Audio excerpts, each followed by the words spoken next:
उत्तर Baleshwar बालियापाड़ा block रो एक प्राकृतिक विपर्यय अंचल बोली सरकारी तथ्य कहूछि। समुद्र तथा नदी उपकूलिया ब्लॉक होइथिबा बेले प्रतिवर्ष बन्या बात्यारे चाषी फसल क्षति होता है।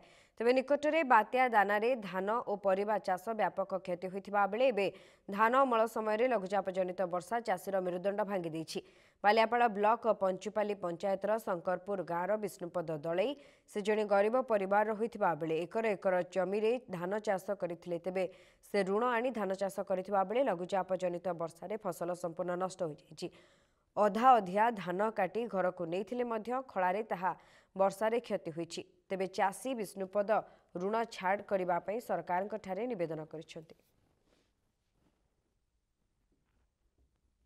विष्णुपद दळी घर शंकरपुर केते चाष करथिले? गुटे एकर चाष करथिले।